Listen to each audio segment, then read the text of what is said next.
Hello students, today we will solve exercise 3.1 of NCERT Mathematics class 8.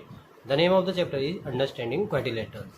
So first question is given here are some figure. यहाँ पे कुछ figure दिए हुए हैं आपको. Classify each of them on the basis of the following: simple curve, simple closed curve, polygon, convex polygon, concave polygon. तो आपको ये जो इससे पहले इंट्रोडक्शन वीडियो में जो समझाए गए थे उन्हीं के बेसिस पे आपको बताना है कि कौन सा सिंपल कर्व है, कौन सा सिंपल क्लोज कर्व है. तो सबसे पहले सिंपल कर्व.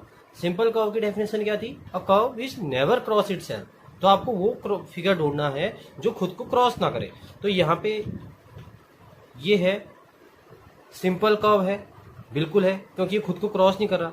हमने ध्यान दीजिएगा, हमने ये बोला था कि सिंपल कर्व में उन फिगर को भी लेते हैं जो क्लोज्ड होते हैं, क्योंकि उसमें इनिशियल और एंड पॉइंट, जैसे मैं यहाँ से बनाना स्टार्ट करूं तो ये इनिशियल और एंड पॉइंट मिल गए. ये इनिशियल और एंड पॉइंट का मिलना ये नहीं कहलाता कि इन्होंने एक दूसरे को कट किया. ये तो क्या हुआ, एक जगह पे ज्वाइन हो गए. तो कट करना अलग बात है और ज्वाइन होना अलग बात है. तो आपका जो ये है ये सिंपल कर्व है, क्योंकि ये खुद को क्या नहीं कर रहा, इंटरसेक्ट नहीं कर रहा. Similarly second part, a curve which never cross itself. ये भी क्या है, सिंपल कर्व है, ये भी सिंपल कर्व है. ये कर्व ही नहीं है. सिंपल कर्व तो उसके बाद होगा. जब कर्व ही नहीं है तो आप सिंपल कर्व कैसे कह सकते हैं? बिकॉज ये कर्व क्यों नहीं है, क्योंकि इसमें हमने क्या किया, पेन को लिफ्ट करना पड़ेगा. पहले अंदर वाला सर्कल बनाना पड़ेगा, फिर मुझे क्या बनाना पड़ेगा, पेन को लिफ्ट करना पड़ेगा, दोबारा से एक सर्कल बाहर से बनाना पड़ेगा. तो ये कर्व ही नहीं है तो सिंपल कर्व कैसे आ जाएगी? क्योंकि सिंपल कर्व कब बना, जब एक कर्व आया. और कर्व की डेफिनेशन हमने इंट्रोडक्शन वीडियो में पढ़ी थी. क्या थी कर्व की definition? A figure which we can obtain by drawing without lifting a pen from a paper. तो आपको क्या करना है, पेपर में से जो भी पेन बिना आप उठाए हुए जो फिगर को आप बना देते हैं वो क्या होगा, आपका कर्व होगा. तो जब ये कर्व ही नहीं है तो सिंपल कर्व कहां से आ जाएगा? ये सिंपल कर्व नहीं है, क्योंकि इसको क्या होगा, खुद को क्रॉस कर रहा है. सिंपल कर्व नहीं होगा. ये सिंपल कर्व होगा, ये सिंपल कर्व होगा, ये भी सिंपल कर्व होगा, क्योंकि आपने क्या करा, यहाँ से बनाओगे आप और ऐसे करके विदाउट लिफ्टिंग पेन बना रहे हैं, और ये क्या क्रॉस भी नहीं कर रहा है अपने को, खुद को. और ये नहीं होगा. क्यों? क्योंकि आपने ऐसे बनाया, फिर उसके बाद यहाँ पे रुक गए, फिर यहाँ से ऐसे स्टार्ट किया, फिर ऐसे बनाना पड़ रहा है. ये आपका सिंपल कर्व नहीं होगा. तो कौन कौन से होंगे इसमें मैंने आंसर लिख दिया आपके लिए. 1 2 5 6 7 1 2 5 6 7 आपको ड्रॉ करने हैं फिगर. उसके बाद आपको लिखना है कि सिंपल कर्व कौन कौन से, ऐसे नंबरिंग लिख दीजिएगा आप. बी पार्ट आपका simple close curve. Simple close curve. तो सिंपल क्लोज कर्व की डेफिनेशन क्या थी? A curve which is simple and closed. एक ऐसा कर्व जो क्लोज्ड हो और सिंपल हो. तो आपका कौन सा है, एक क्लोज कर्व है. देखिए यहाँ पे क्या हुआ, इनिशियल और एंड पॉइंट एक दूसरे से मिल गए, तो आपका क्या होगा, सिंपल क्लोज कर्व.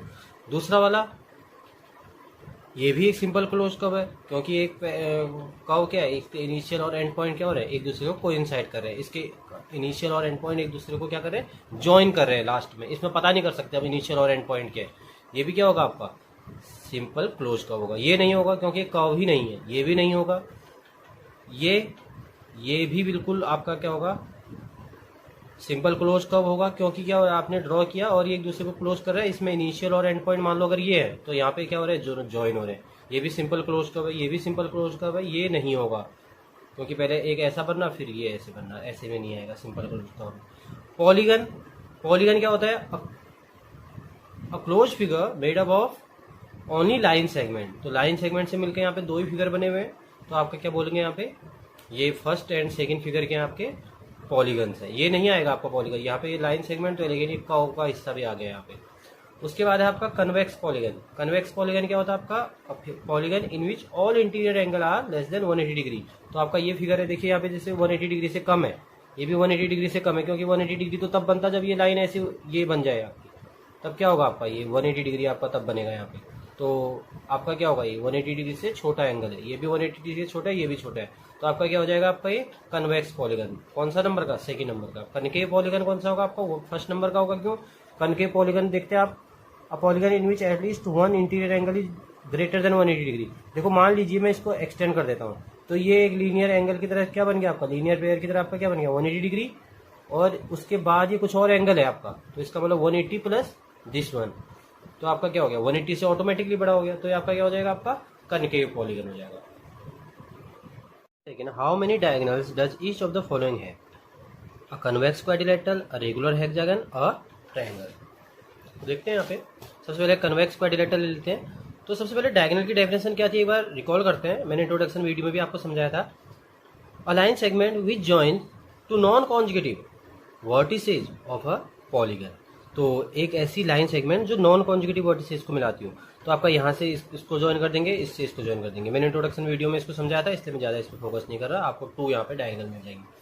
अब ये था आपका बी पार्ट, रेगुलर हेक्सागन। अब रेगुलर हेक्सागन में आपको कैसे समझना है, सबसे पहले रेगुलर हेक्सागन की डेफिनेशन देखिए आप पहले। क्या होता है रेगुलर हेक्सागन? जिसकी एक ऐसा हेक्सागन जिसकी सभी साइड्स क्या हो, इक्वल हो मेजर में, वो क्या होगा, रेगुलर हेक्सागन होगा। तो हम इसकी जो डायगोनल्स हैं वो बनाने को ट्राई करते हैं। सबसे पहले एक पॉइंट ले लीजिए आप, यहाँ से नॉन कॉन्जुगेटिव वर्टिसेस को मिलाना स्टार्ट करते हैं। सबसे पहले यहाँ से यहाँ मिलाया, इससे इसको मिलाया जा सकता है क्योंकि इसके बाद है एक छोड़ के, कॉन्जुगेटिव नहीं है, बोला था ना उसने नॉन कॉन्जुगेटिव होना चाहिए। अब यहाँ से हमने जितने पॉसिबल थे हमने ज्वाइन कर लिए। इससे ये हो सकता है, इससे ये हो सकता है, इससे ये हो सकता है, ये दोनों नहीं हो सकते इससे।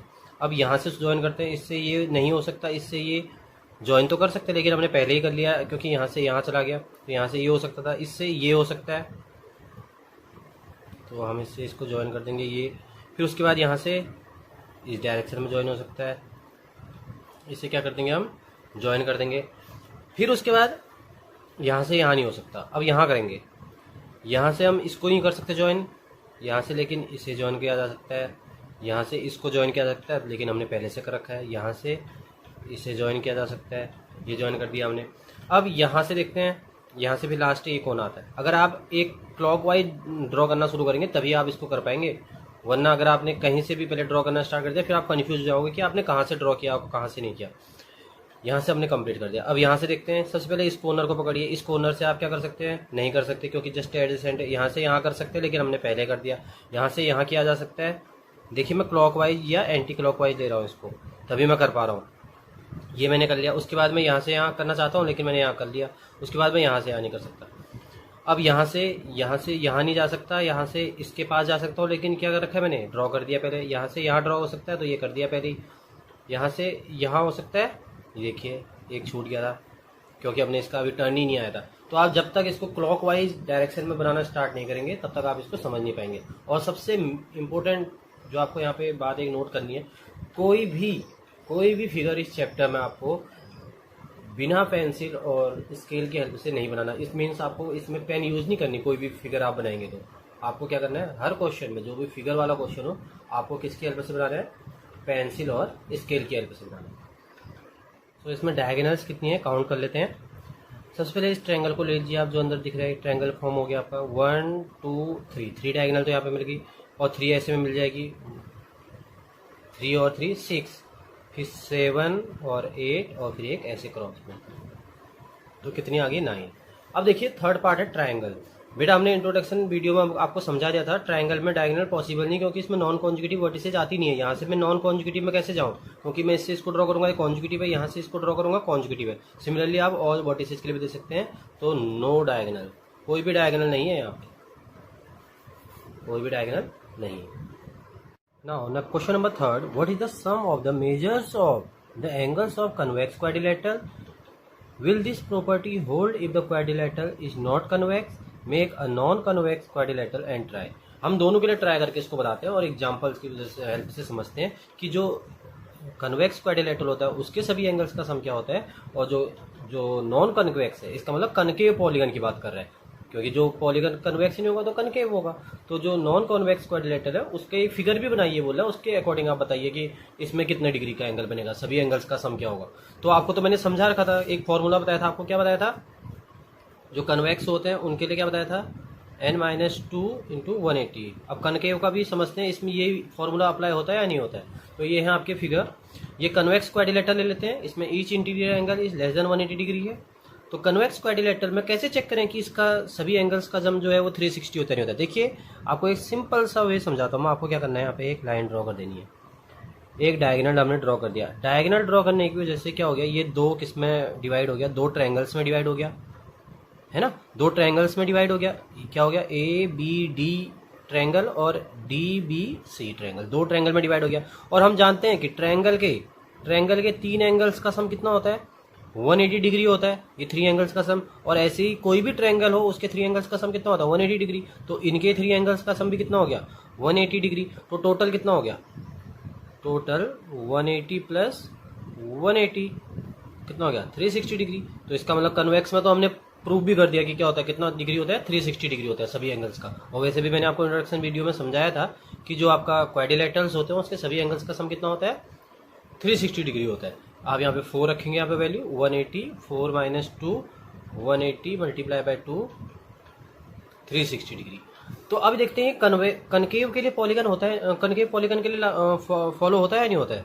तो देखिए इसको भी हम डिवाइड कर लेते हैं ऐसी। यहाँ पे मैंने एक लाइन ड्रॉ कर ली, अब इसको मैंने एक लाइन ड्रॉ करी है। इस लाइन ड्रॉ करने की वजह से क्या होगा, ये जो फिगर था ये भी दो ट्रायंगल में डिवाइड हो गया, ACB और ACD। अब ज़्यादा मुझे बताने की जरूरत नहीं, क्योंकि अभी बताया मैंने कि ट्रायंगल के दोनों एंगल, तीनों एंगल का सम कितना होता है 180 डिग्री, और यहाँ के भी तीनों एंगल का सम कितना होगा 180 डिग्री। तो 180 plus 180 equal to 360। So concave के लिए भी क्या होता है, कनकेव पॉलीगन के लिए भी आपका कितने डिग्री का एंगल सम प्रॉपर्टी कितने का होगा 360 डिग्री का होगा। तो इसमें भी क्या होगा 360 डिग्री और इसमें भी 360 डिग्री। तो आपको इसमें प्रेजेंटेशन कैसे करनी है आपको, तो let we have a concave polygon ABCD। तो आपको एक ड्रॉ करना है, उसके बाद बोलोगे आप join AC on joining AC। तो उसके बाद आप करोगे when we have join A to C then it is divided into two triangles. As we know that the sum of three angles of any triangle equal to 180 degree, so 180 plus 180 equal to 360 degree. That's why in concave polygon the sum of all interior angle will be equal to 360 degree. आपको ये चीज लिखना है इसके नीचे। Now question number 4th. Examine the table. Each figure is divided into triangles and the sum of angles deduced from that. आपको direct question पे ले चलते हैं कि क्या कहना चाह रहा। आपको ये पैटर्न देख के समझाना था, बोल रहा था कि क्या करना है। What can you say about the angle sum of convex polygon with number of sides. देखिए हमने इंट्रोडक्शन वीडियो में आपको समझाया था कि कैसे आप अगर गिवन नंबर साइड दी होंगी तो सभी एंगल्स का, इंटीरियर एंगल्स का सम निकाल सकते हैं। तो यहाँ पे 7 है, तो आपको फॉर्मूले में क्या करना है 180 in inside of bracket 7 minus 2। Second part 180 in bracket 8 minus 2, 180 in bracket 10 minus 2। इसमें तो जस्ट फॉर्मूला ही हो जाएगा, क्यों, क्योंकि n साइड है तो n रख दीजिए n की जगह। तो 180 n माइनस 2, क्योंकि देखिए ना आपका यहाँ पे फॉर्मूला क्या होता है, यहाँ पे क्या होता है n equal to number of sides होता है, और नंबर ऑफ साइड्स भी क्या दे रखी है यहाँ पे n दे रखी है। तो आपको यहाँ पे n ही पुट करना है 180, और क्या हो जाएगा आंसर भी 180 n माइनस 2 हो जाएगा। तो इसको आप कर सकते हैं, बहुत ईजी क्वेश्चन है। Question number 5, what is a regular polygon. इसकी डेफिनेशन हमने बता रखी है, a polygon in which all sides are equal in measure it is called regular polygon. State the name of the regular polygon of 3 sides. अच्छा 3 sides का जो polygon होता है रेगुलर पॉलीगन, उसका नाम क्या होता है, इक्विलेटरल ट्रायंगल होता है, क्योंकि 3 साइड्स क्या होंगी आपकी, 3 की 3 साइड्स क्या होंगी आपकी इक्वल मेजर की होंगी। और ऐसा पॉलीगन का नाम क्या होता है, इसका नाम होता है आपका इक्विलेटरल ट्रायंगल। ऐसे ही स्क्वायर आपका क्या बन जाएगा, इसमें स्क्वायर बन जाएगा 4 साइड वाले में। इसमें आप कभी भी आपका 4 से ऊपर को आए, 4 साइड से ऊपर की ओर साइड आए, जैसे मैंने बोल दिया 5 साइड आया, 5 साइड का रेगुलर पॉलीगन, उसका नाम क्या होगा रेगुलर पेंटागन बोल देंगे आप। उसके आगे सिर्फ रेगुलर लगा देना है। और 6 साइड वाले पॉलीगन को क्या बोलते हैं, हेक्सागन बोलते हैं, तो आप रेगुलर हेक्सागन बोल देंगे। ऐसे 7 साइड्स बोला होता मैंने, रेगुलर हेप्टागन बोल देंगे। तो कोई भी रेगुलर पॉलीगन अगर आपको 4 साइड से अबव साइड में आपको number they they, number of side अगर 4 से ज्यादा दे दे, तो आप क्या करोगे, उस पॉलीगन का नाम लिखोगे। जो भी पॉलीगन जैसे 7 साइड वाला आप क्या बोलते हो, हेप्टागन बोलते हो, तो हेप्टागन के जस्ट पहले आपको क्या लिख देना है, रेगुलर। बहुत ईजी है। जैसे 9 साइड्स का बोल दिया, रेगुलर नॉनागन। तो आप इसको भी कर सकते हैं। तो क्या बताया हमने, इक्विलेटरल ट्रायंगल, इसका नाम क्या बताया स्क्वायर, और इसका क्या बताया हमने रेगुलर हेक्सागन। अब क्वेश्चन नंबर 6, अब मैं इसमें ट्रिक बता रहा हूं आपको कैसे करना है आपको सॉल्व, मैं क्योंकि करके नहीं दिखाऊंगा, बहुत इजी से क्वेश्चन है। Find the angle measure x in the following figures. तो देखिए यहाँ पे एक एंगल दे रखा है 50, एक 130 डिग्री दे रखा है, एक 120 डिग्री दे रखा है, और एक एक्स दे रखा है। तो आप एंगल सम प्रॉपर्टी जानते हैं, मैं करने का मेथड बता देता हूँ आपको कैसे करना है आपको इसे। देखिए यहाँ पे थोड़ा सा सॉल्व कर लेता हूँ। ये देखिए ये 50 दे रखा है, 130, 120 और एक्स। आप लिखोगे हेयर, प्रेजेंटेशन कैसे करनी है आपको, here 50 degree plus x plus 130 degree plus 120 degree equal to 360 degree. क्यों, क्योंकि ये क्या है, एक क्वाड्रिलेटरल है और क्वाड्रिलेटरल के सभी एंगल्स का सम कितना होता है? सभी एंगल्स का सम कितना होता है? 360 डिग्री होता है। तो आप लिखोगे angle sum property, in bracket जरूरी होता है, बहुत ज़्यादा जरूरी है आपको लिखना है, angle sum property of quadrilateral, ये आपको लिखना है ब्रैकेट। उसके बाद आपको क्या करना है? ट्रांसपोजिंग मेथड की हेल्प से सॉल्व करना है। आपको मैंने चैप्टर 2 में समझाया था। आप इन सबको प्लस करोगे 50, 130 और 120 को, और इसको ले जाओगे आप राइट हैंड साइड में, और एक्स की वैल्यू आपको क्या हो जाएगी? फाइंड हो जाएगी। नेक्स्ट पार्ट है आपका बी पार्ट। एक एंगल दे रखा है एक्स, एक दे रखा है 70 डिग्री, एक दे रखा है 60 डिग्री, और ये नहीं है आपको मालूम। तो यहाँ पे आपको थोड़ा सा माइंड यूज करना है। देखिए बेटा, ये आपका कितने डिग्री का एंगल होता है? 90 डिग्री का। तो ये अंदर वाला भी कितने डिग्री का हो जाएगा? अंदर वाला भी कितने का हो जाएगा? 90 डिग्री, क्योंकि ये कितना है? लीनियर पेयर है ना। लीनियर पेयर में इन दोनों एंगल्स का सम कितना होगा? 180 डिग्री। तो आप इसको चेक कर सकते हैं कितना हो जाएगा ये? 180 माइनस 90 इक्वल टू 90 डिग्री। तो हमें देखिए x 70, 60 और 90। Similarly as previous question you can write x plus 70 plus 60 plus 90 equal to 360 degree. In bracket what you have to write? Angle sum property of quadrilateral. आपको quadrilateral की angle sum property लिखनी है bracket में, जैसे मैंने अभी लिख के दिखाया था आपको। फिर आपको ट्रांसपोजिंग मेथड की हेल्प से किसकी वैल्यू निकालनी है? x की वैल्यू निकालनी है। अब नेक्स्ट क्वेश्चन है यहाँ पे, ये देखिए ये फिगर दे रखा है आपको। अब आप इस क्वेश्चन में भी आपको x की वैल्यू निकालनी है। कैसे निकालेंगे आप? देखिए x दे रखा है, ये x दे रखा है, ये 30 दे रखा है, ये 70 है। क्या इस एंगल को आप निकाल सकते हैं? क्योंकि ये लीनियर पेयर है, आपने 7th क्लास में पढ़ रखा होगा इसके बारे में। ये 70 है, ये पूरी लाइन कितने डिग्री की है? 180 डिग्री की है। तो 180 में से अगर 70 माइनस करेंगे तो ये कितना आ जाएगा? 110 आ जाएगा। ये 60 है, ये भी कितने डिग्री का बन जाएगा? 180 डिग्री का पूरी लाइन बन जाएगी। आपका 180 डिग्री में 60 माइनस कीजिए, कितना आ जाएगा? 120 डिग्री। तो आप क्या लिख सकते हो यहाँ पे? आपको पहला पता चल गया 30 डिग्री, फिर कितना है? फिर x, फिर यहाँ से 120 इंटीरियर के अंदर लगाएंगे आप जो फॉर्मूला है, 110 डिग्री, फिर x इक्वल टू देखिए। अब यहाँ पे आपको एक चीज़ बहुत ज़्यादा ध्यान देने की ज़रूरत है। देखिए बेटा, ये क्वाड्रिलेटरल नहीं है, because we can observe that 1 2 3 4 5 it है 5 साइड्स। तो 5 साइड जिसकी होती हैं, आपको पहले उसके बारे में थोड़ा सा नॉलेज होना चाहिए। ऐसा नहीं कि आपको हर किसी के आगे 360 लिख देना है। देखिए इसकी 5 साइड्स हैं, तो 5 साइड्स के लिए आपको फॉर्मूला बता रखा है। क्या बता रखा है? 180 n-2 एंगल सम प्रॉपर्टी पता करने के लिए। तो क्या करेंगे? 5 साइड्स हैं, इसको माइनस कर लेंगे। 180 मल्टीप्लाई बाय 5 - 2 इक्वल टू 3, 540। तो मैं यहाँ पे 540 डिग्री के इक्वल रखूंगा, ना कि मैं किसके इक्वल रखूंगा? 360 डिग्री। तो angle sum property of pentagon, pentagon की है ना, कितनी साइड थी इसकी? 5 साइड्स थी। अब यहाँ पे आप लिख देंगे angle sum property of pentagon. अब है आपको क्या करना है उसके आगे? 30, 120 और 110 इन तीनों को प्लस करके लिखना है यहाँ पे। x और x से कितना हो जाएगा? 2x हो जाएगा, और इन तीनों का सम आपको यहाँ पे लिख देना है। 120 और 30 कितना होता है? 150 प्लस 110 इक्वल टू 540। उसके बाद आपको ट्रांसपोजिंग मेथड यूज करनी है, और हमने प्रीवियस चैप्टर का यूज करना है। x की वैल्यू आपको फाइंड हो जाएगी। Next part D part. देखिए यहाँ पे एक चीज हम ऑब्जर्व कर पा रहे हैं, ये रेगुलर है, क्योंकि यहाँ पे इक्वल का सिंबल लगा रखा है, इसका मतलब ये रेगुलर है। अब रेगुलर क्या है देखते हैं। 1 2 3 4 5, तो रेगुलर पेंटागन है। अब रेगुलर पेंटागन में अभी हमने बताया था क्या, कि पेंटागन में कितने एंगल का सम कितना होता है इनके? 5 - 2 से कर सकते हैं। 180 मल्टीप्लाई बाय 3, 540। तो इनका क्या होता है? सम होता है सभी एंगल्स का। तो ये बोल रहा है एक्स की वैल्यू, एक एंगल की वैल्यू कितनी होगी? तो रेगुलर जो क्वाड्रिलेटरल होते हैं आपके, या रेगुलर पेंटागन होगा, रेगुलर कोई भी आपका पॉलीगन होगा, उसके जो इंटीरियर एंगल होगा, हर एक एंगल क्या होगा? एंगल भी बराबर होगा। जैसे आपको पता है कि सबसे छोटा रेगुलर पॉलीगन कौन सा है? जो लीस्ट साइड से मिलकर बनाओ ट्रायंगल होता है, और ट्रायंगल के तीनों एंगल का जो इक्वल साइड वाला ट्रायंगल होगा उसका नाम होता है इक्विलेटरल ट्रायंगल। और उसके सभी एंगल जो होते हैं, इंटीरियर एंगल, हर एक एंगल जो होता है वो कितने डिग्री का होता है? 60 डिग्री का होता है।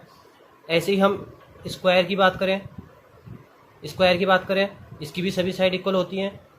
इसमें भी हर एक एंगल कितने डिग्री का होता है? 90 डिग्री का होता है, 90 का होता है। ऐसे ही यहाँ पे भी जो भी आपका ये 540 डिग्री, तो सभी का सम आया, तो आपको बता रहे हैं कि एक एक्स क्या होगा, एक इंटीरियर एंगल क्या होगा। तो आप क्या कर सकते हैं? 540 को डिवाइड कर दीजिए।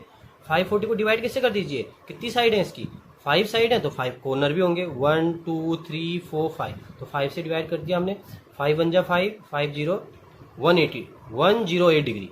तो एक एंगल कितने डिग्री का आ गया, 108। ऐसे ही हम इसमें भी पता करते हैं। आपको पता है जब स्क्वायर में एक एंगल 90 डिग्री का क्यों होता है, क्योंकि 360 डिग्री किसका होता है, सभी एंगल्स का सम होता है। तो 360 को किससे डिवाइड करते हैं हम, 4 से डिवाइड करते हैं, तभी ये 90 डिग्री आता है इसका। तो 90 प्लस 90 प्लस 90 प्लस 90 तभी जाके कितना डिग्री बनाता है, टोटल 360 डिग्री बनाता है। तो कभी भी आपको कोई रेगुलर आपको दे रखा होगा कोई भी पॉलीगन, तो उसमें क्या करना है, आपको पहले एंगल सम निकाल लेना। उसका एंगल सम किसके हेल्प से निकालना है, n-2 मल्टीप्लाई बाय 180 डिग्री। तो उसके बाद आपको किससे डिवाइड कर देना है उसको, क्योंकि यहाँ पे एक एंगल निकालना है आपको, तो नंबर ऑफ साइड से आपको क्या कर देना है, डिवाइड कर देना है, आपका एक एंगल पता चल जाएगा आपको। अब है 7th क्वेश्चन, यहाँ पे क्या, find x plus y plus z. देखिए बेटा आपको x plus y plus z की वैल्यू निकालनी है। देखिए थोड़ा सा आपको माइंड यूज करना है यहाँ पे। इस क्वेश्चन में यहाँ पे देखिए कितना डिग्री है, 90 डिग्री है। और ये आपको मैंने पहले भी बताया कि ये कौन सा लाइन है आपका, ये आपका लीनियर पेयर है, लीनियर पेयर बना रहे ना। तो ये जो एंगल है और ये जो एंगल है, इन दोनों का सम कितना होगा, इन दोनों का सम कितना होगा, 180 डिग्री होगा। उसमें से एक पता चल गया हमें 90 डिग्री है, तो दूसरा क्या होगा, दूसरा 180 माइनस 90। तो दूसरा इसका मतलब कितना होगा, 180 माइनस 90 कितना होता है, एक्स कितना आ गया, मतलब आपका 90 डिग्री का आ गया। अब ऐसे ही ये कौन सी है आपका, ये भी एक लीनियर पेयर बन रहा है आपका।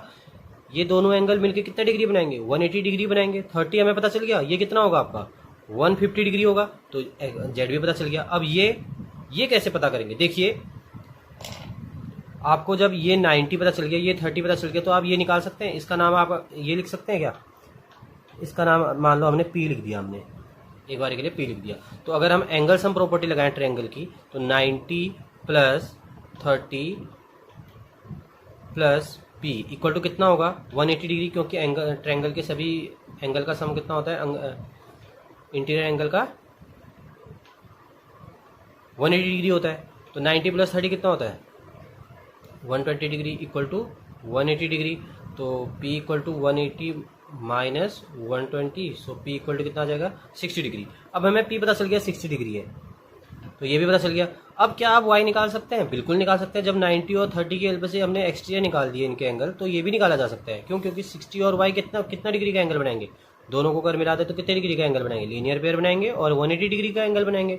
तो आप 180 में से 60 को माइनस कर दीजिए, तो कितना आएगा, ये 120 डिग्री आ जाएगा, ये 120 डिग्री आ जाएगा। तो आप क्या करोगे, आपको x भी पता चल गया, y भी पता चल गया और z भी पता चल गया। तो x से कितना पता चला, सो आप लिखोगे so x plus y plus z equal to, x की वैल्यू कितना पता चली थी आपको, x की वैल्यू कितना पता चली थी, यहाँ देखिए x की वैल्यू है 90, x की वैल्यू कितनी है 90 डिग्री। फिर उसके बाद है y की वैल्यू कितनी है 120 और z की वैल्यू है 150। तो y की है 120 और z की है 150। तो प्लस करते हैं 90 प्लस 210 प्लस 150 360 डिग्री।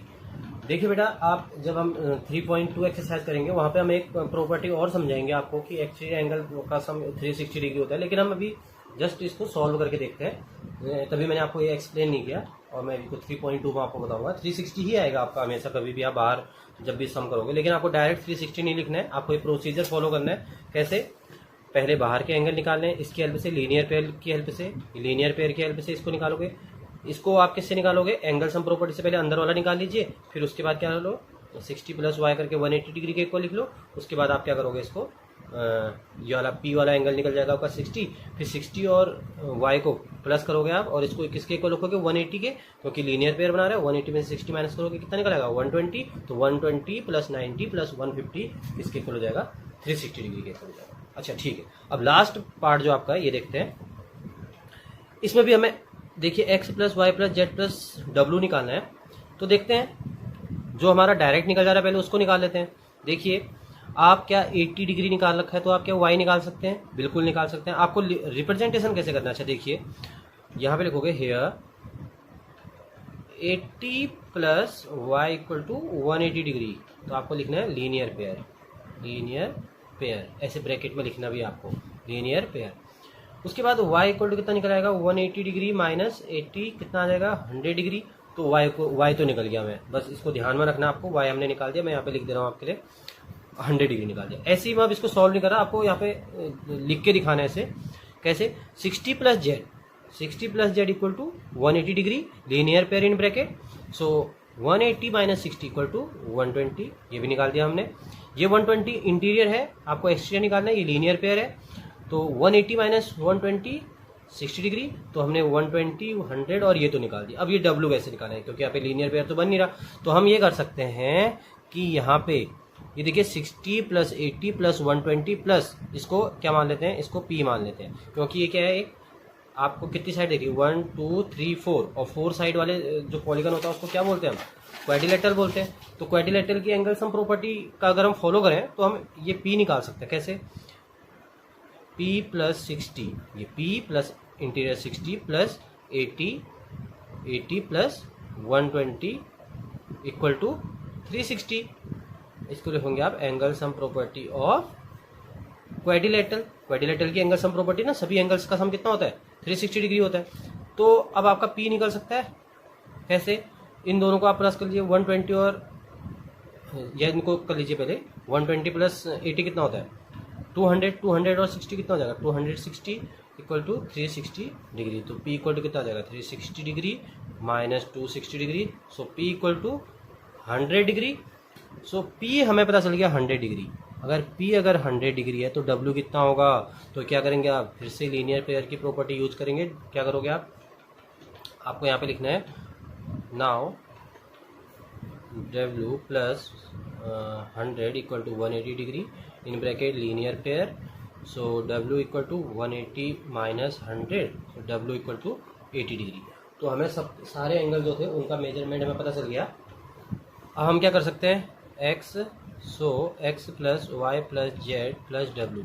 तो x कितना था आपका, x था आपका 60 डिग्री प्लस y हमने निकाल दिया यहाँ पे लीनियर पेयर की हेल्प से 100 डिग्री, z भी निकाल रखा है 120 डिग्री, और लास्ट वाला जो था आपका कितना W कितना निकाला था हमने 80 डिग्री। ये देखिए ध्यान रखना, पहले आपको ये लीनियर पेयर यूज करने से पहले इंटीरियर भी पता होना चाहिए, इसलिए हमने क्या करा 100 डिग्री ये P एंगल फाइंड किया, इसको खुद से नेम दिया। आपको चाहे तो कोई भी नाम दे सकते हैं। तो उसके बाद क्या लिखोगे, ये कितना आ गया 160 plus 120 plus 80 200 plus 100 and 60 equal to 360 degree. तो देखिए बेटा फिर से यहाँ पे जो एक्सटीरियर एंगल था x plus y plus z plus W, इनका फिर से सम कितना है 360 है। इसकी प्रॉपर्टी हम 3.2 में पढ़ेंगे। Thank you students.